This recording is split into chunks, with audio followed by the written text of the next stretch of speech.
오늘은 종교인과 신앙인은 무엇으로 구별되나라는 제목으로 우리가 함께 은혜 받기를 원합니다.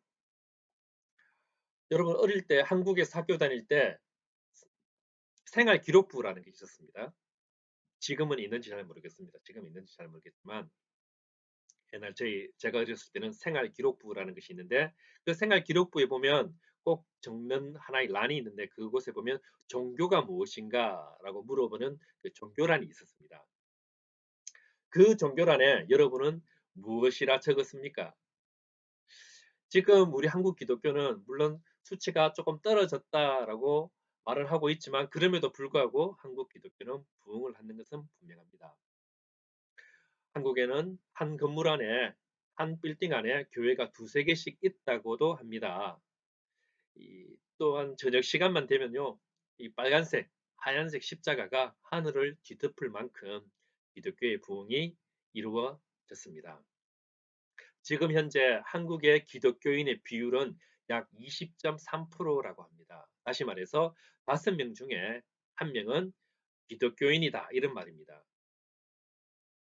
엄청난 기독교의 부흥의 역사가 일어난 게 맞습니다. 어떤 종교이든지 종교가 부흥하면 항상 따라오는 현상이 하나 있습니다. 그 현상은 바로 타락이라는 것입니다. 기독교가 엄청나게 부흥을 했음에도 불구하고 꼭 타락이라는 것이 따라온다는 것은 사실입니다. 종교가 부흥을 하게 되면 타락이 늘 나타나는 현상은 지금의 문제만은 아닙니다. 고려말을 생각해 보시면 고려말에 불교가 엄청난 부흥을 이루었을 때에도 이 타락한 현상이 나타났다는 것을 우리는 잘 알고 있습니다. 또한 가톨릭이 엄청나게 부흥했던 이 중세 시대를 생각해 보십시오. 대부분의 유럽 국가들이 가톨릭 신자였습니다. 왕까지도 한 나라의 왕까지도 교황 앞에서 무릎을 꿇고 벌벌 떨어야 하는 모든 권력이 교황에게 집중되는 교황의 권력이 왕의 권력을 능가할 만큼 가톨릭의 부흥의 역사가 있었지만 그 시대를 우리는 무엇이라 부릅니까? 중세 암흑 시대라고 부르고 있습니다. 그러면 우리가 여기서 생각해 볼 것이 종교는 부흥하지 말아야 한다는 것입니까? 오히려 줄여야 하는 것입니까? 라는 의문이 들 수 있을 겁니다. 종교가 부흥하면 타락하지만 신앙이 부흥하면 세상이 변화합니다. 종교와 신앙의 극단적인 대조를 보여주는 말씀이 이 사무엘상 1장과 2장 말씀입니다. 등장하는 사람들도 대조를 보여줍니다. 한나와 엘리가 등장하고 사무엘과 홈리와 비느하스가 등장합니다. 이 한나를 신앙의 본이라고 얘기한다면 엘리를 종교의 본 이렇게 얘기할 수 있습니다. 사무엘을 신앙의 본이라고 얘기한다면 홈리와 비느하스를 종교의 본이라 이렇게 이야기할 수가 있습니다. 이런 극단적인 대조를 통해서 하나님이 이 땅 가운데 찾으시고 또 하나님께서 찾으시고자 하는 사람은 종교라는 모양을 갖고서 나 기독교인이야 라고 얘기하는 사람이 아니라 뭡니까? 진정으로 믿음의 신앙을 가지고 하나님이 원하시는 신앙의 생활을 하는 신앙인들을 하나님께서 기뻐 받으신다는 것을 우리는 배울 수 있습니다. 사무엘상 1, 2장을 통해서 말씀에 나타난 신앙인과 종교인의 차이가 무엇인지를 살펴보고자 합니다. 오늘 우리가 읽었던 본문 2장은 이렇게 시작합니다. 2장 1절. 2장 1절에 보면 한나가 기도하여 이르되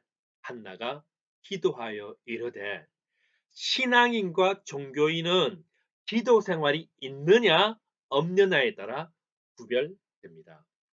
기도 생활이 있는 사람은 신앙인이고 기도 생활이 없는 사람은 종교인인 것입니다. 그럼 이렇게 질문할 수 있습니다.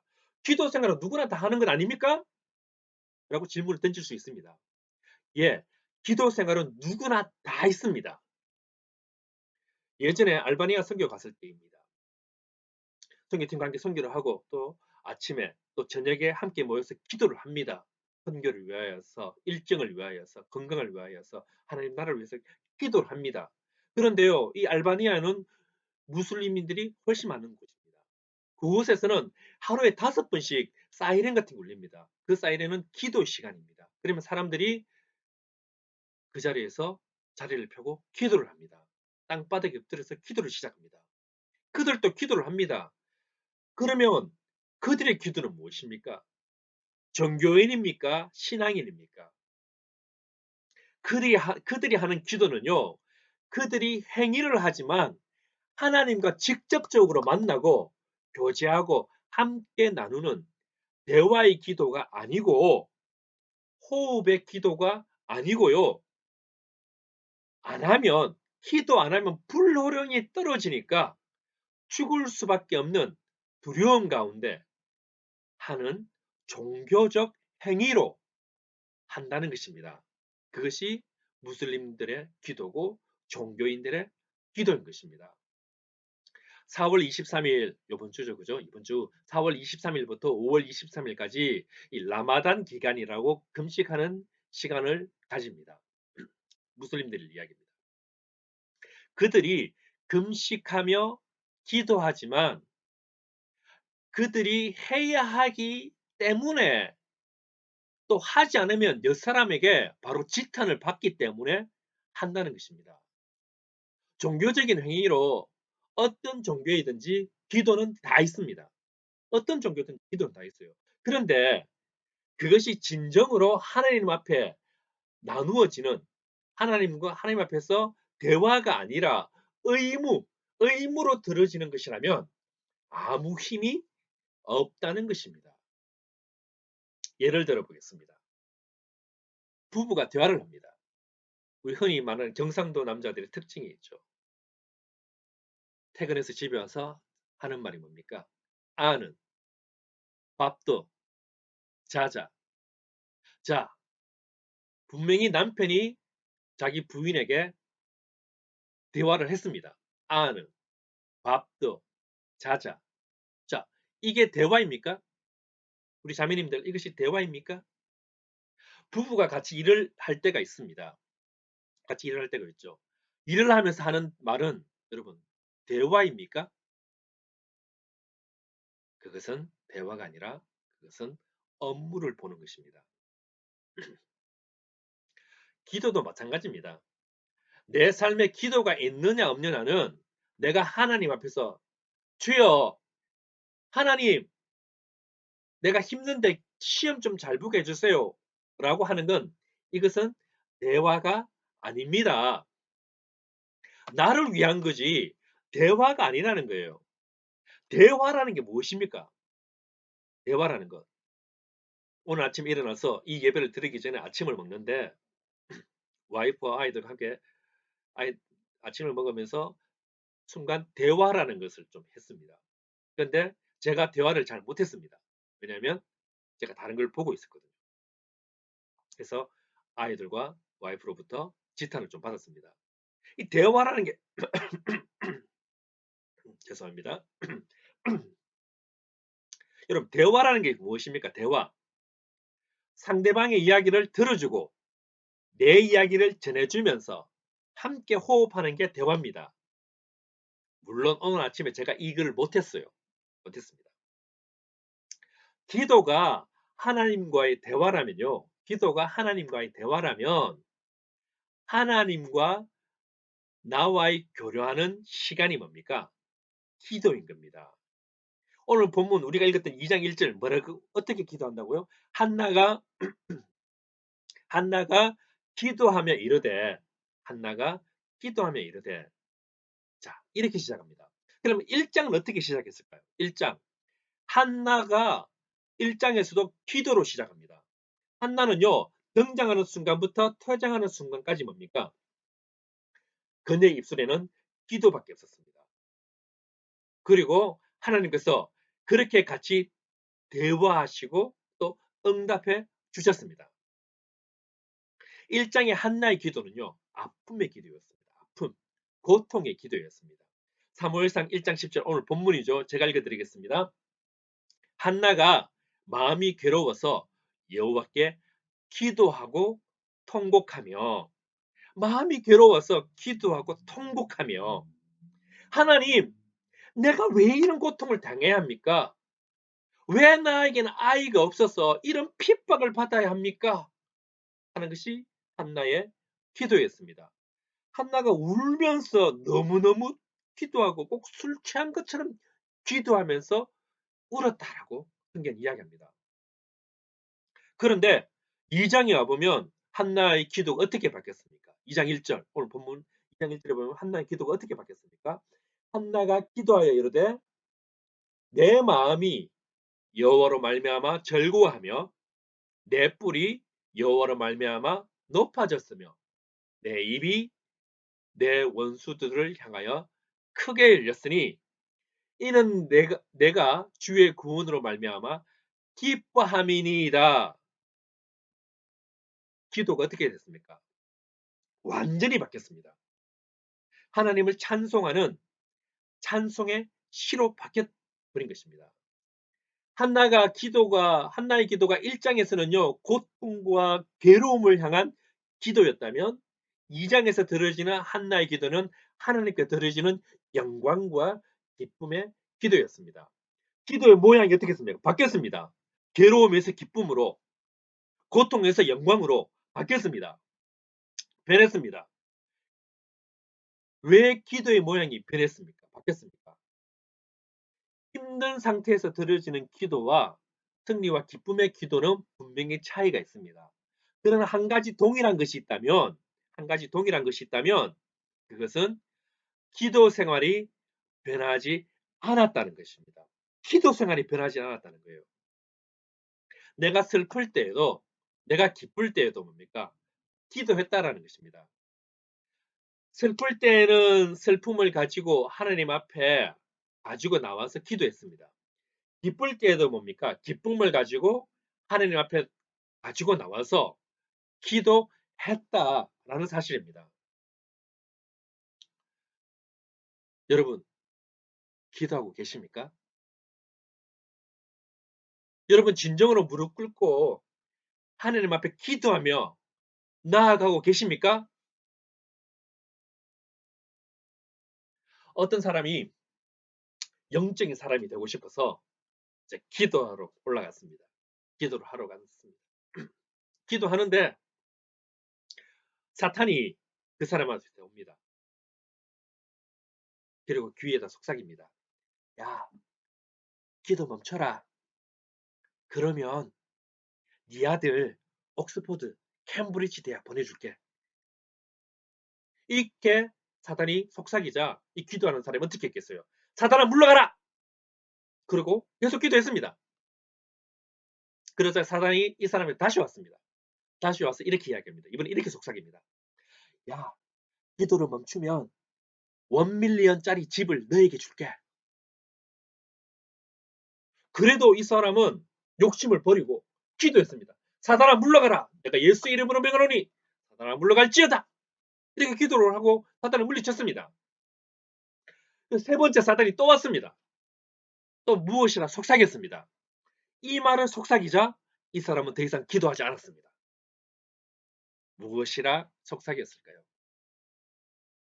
그래? 그러면 내가 말했던 모든 이 약속들을 내가 네 옆에 있는 김집사에게 다 줄 거다?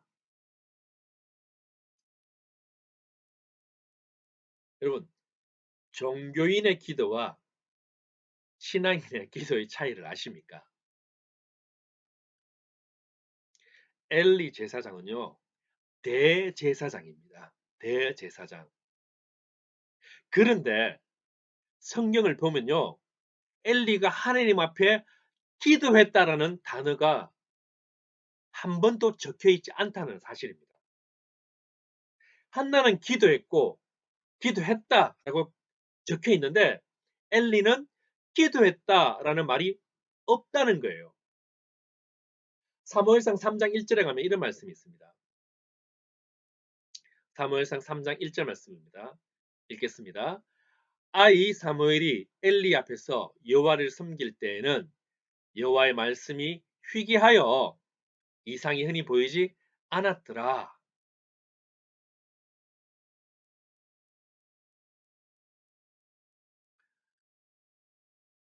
하나님과의 대화하는 것이 끊겼다는 것입니다. 하나님의 말씀 듣는 것이 희귀하였다고. 사무엘에게는 말씀하시는데 엘리에게는 말씀하지 않았습니다. 그래서 엘리가 사무엘에게 어떻게 무엇을 요구합니까? 하나님이 뭐라 말하는지 나에게 알려다오 라고 엘리가 사무엘에게 요청하는 장면이 3장에 나옵니다. 이게 무슨 일입니까? 대제사장이 하나님이 무엇이라고 말하는지 모른다라는 사실입니다. 기도의 생활이 엘리에게는 무엇입니까? 없었다는 얘기입니다. 내가 아무리 종교 생활을 열심히 하더라도 내가 교회에서 활동을 열심히 하는 사람이 된다 할지라도 뭡니까? 내가 기도했다라는 내 삶의 기록이, 내 삶의 역사가 없다면 뭡니까? 나는 종교인입니다. 사람들은 대제사장님, 사람들은 장로님, 사람들은 목사님, 사람들은 집사님 이렇게 이야기할 줄 몰라도 사람들이 어쩌면 그 앞에서 쩔쩔맬지 몰라도 하나님은 그렇게 보지 않으십니다. 기도가 있으십니까? 여러분 삶에 진정으로 하나님과 함께 대화하는 기도가 있으십니까? 우리 삶에 기도가 없었다면 내 삶의 기도가 하나님과의 대화가 부족하였다면 다시 한번 주님 앞에 기도 가운데 나아갔으면 합니다. 사무엘상 12장 2장 12절 말씀을 보면요. 이렇게 나와 있습니다. 사무엘상 2장 12절 말씀. 엘리의 아들들은 행실이 나빠 여호와를 알지 못하더라. 엘리의 아들들은 행실이 나빠 여호와를 알지 못하더라.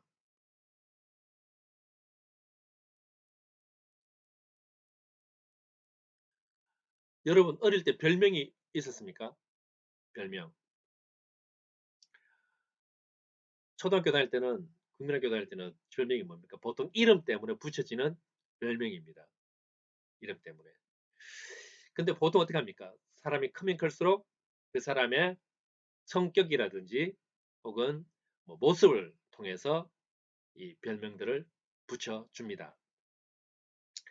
근데 성경에 보면 하나님께서 이게 이름 앞에 별명을 붙인 사람들이 여러 명 있습니다. 여러 명 있는데 다윗을 향해서는 여러분 잘 아시다시피 다윗을 향해서는 하나님께서 어떤 별명을 붙여줬습니까? 내 마음에 합한 자라는 별명을 불러주었습니다. 이런 별명은요. 저도 들어야 되고 여러분도 들어야 합니다. 하나님의 마음에 합한 자, 하나님의 마음을 쫓아가는 자. 오늘 이 엘리의 두 아들 홈니와 비느하스가 있는데 하나님이 이들을 뭐라고 불렀냐면요. 행실이 나쁜 사람, 행실이 나쁜 사람, 쓸모없는 사람, 나쁜 놈들 이렇게 부르고 있습니다. 하나님께서 제사장인 홈니와 비느하스를 향해서 야 이 나쁜 놈아, 야 이 나쁜 놈들아 이렇게 부르고 계십니다. 신앙인과 종교인의 차이가 무엇인지 아십니까? 인격과 신앙이 함께 하는가? 이 질문을 꼭 던질 수 있어야 합니다. 인격과 신앙이 함께 하는가? 결혼하려고 하는 청년들이 이런 질문을 할 때가 있습니다. 목사님, 신앙을 먼저 봐야 합니까? 아니면 인격을 먼저 봐야 합니까? 여러분, 신앙을 먼저 봐야 합니까? 인격을 먼저 봐야 합니까? 여러분, 뭐라 대답해 주시겠어요? 신앙을 가지고 있다면요. 인격이 있어야 하는 건 아닙니까? 내가 신앙이 있다라는 것은 내가 하나님 앞에 올바로 서 있다라는 것인데 그러면 인격이 당연히 따라와야 하는 것. 바로 그런 것입니다. 우리가 잘 아시다시피 고린도전서 13장에 가면 사랑은 오래 참고 온유하며 또 겸손하며 이런 이야기들이 쭉 나옵니다. 무엇을 이야기하고 있습니까? 인격의 변화를 이야기하고 있습니다. 인격의 변화. 성령의 열매도 생각해 보십시오. 성령의 9가지 열매. 사랑, 희락, 화평, 온유, 절제, 양평, 화성. 이 모든 게 다 뭡니까? 인격의 변화를 이야기하고 있는 거예요. 인격적인 모습이 사랑이라는 것으로 우리에게 다가오는 것입니다. 그래서 신앙이 있다라고 이야기하는 것은 인격이 함께 있다라는 것인데 언제부터인지 우리도 모르는 사이 뭡니까? 신앙과 인격은 별개의 것처럼 이렇게 되어버렸습니다. 저 사람은 신앙은 참 좋은데 성질이 조금 그래? 이게 아닌 것입니다. 이렇게 분리하는 자체가 뭡니까? 정말 말이 안 되는 얘기입니다. 신앙과 인격은요, 뗄래야 뗄 수 없는 그런 것들입니다. 그런데 현실은 뭡니까? 그렇지 않다는 것입니다. 이것이 우리의 아픔이자 우리의 문제입니다. 우리 그리스도인들에게 날마다 3가지 기적이 일어난다고 합니다. 날마다 3가지 기적. 여러분, 우리 모두에게 일어나는 3가지 기적 무엇인지 아십니까? 첫 번째, 예수님을 믿는다 하면서도 성경책을 거들떠 보지도 않는 것. 이게 기적입니다. 그렇죠?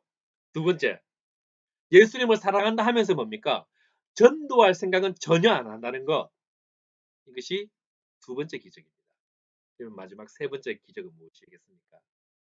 그러면서 예수 믿고 살아간다고 자신 있게 말한다는 것입니다. 여러분도 혹시 이런 기적이 일어납니까? 이런 기적은 일어나지 않길 바랍니다.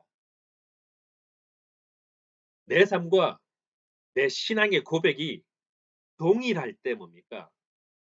내 인격과 신앙이 함께할 때 하나님은 그것을 신앙이라고 얘기하십니다. 하나님 앞에서 내가 인간이 변해가는 것, 바뀌어지는 것이 뭡니까? 신앙입니다.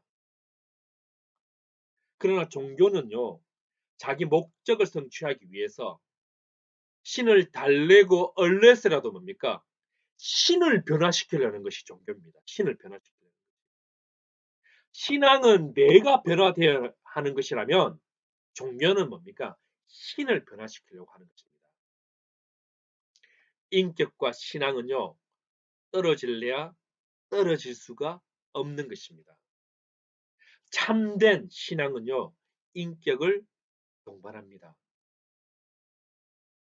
다시 말씀드리지만 인격과 신앙, 신앙과 인격 이 두 개는요, 떨어질 수 있는 것이 아닙니다.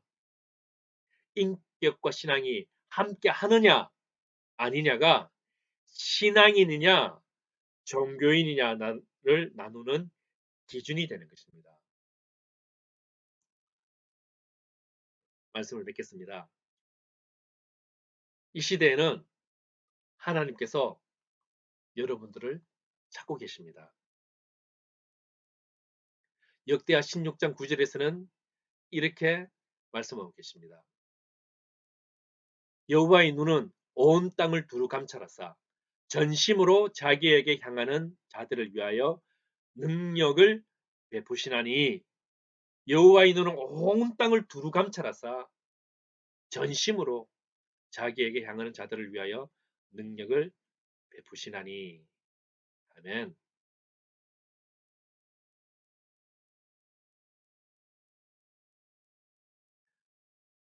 하나님은 이 시대에 하나님의 능력 주실 자를 찾고 있습니다.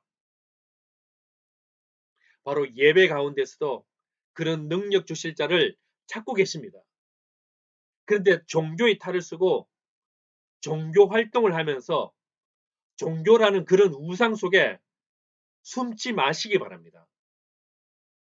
하나님 앞으로 담대히 나오시길 부탁드립니다.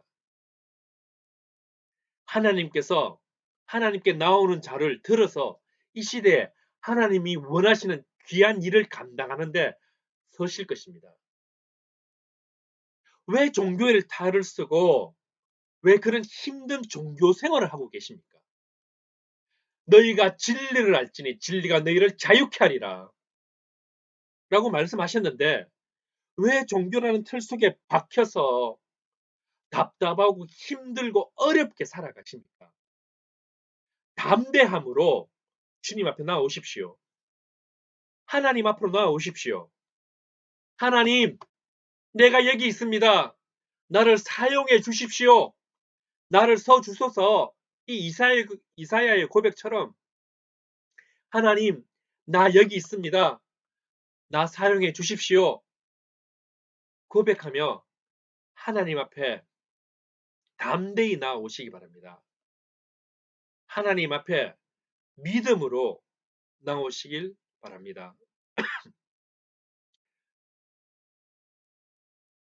이렇게 주님 앞에 나올 때 여러분의 삶을 통해서 이 땅에 하나님의 능력이 임하게 될 것입니다. 마지막으로 질문을 드리겠습니다. 여러분은 신앙인이십니까? 종교인이십니까? 여러분은 누구십니까?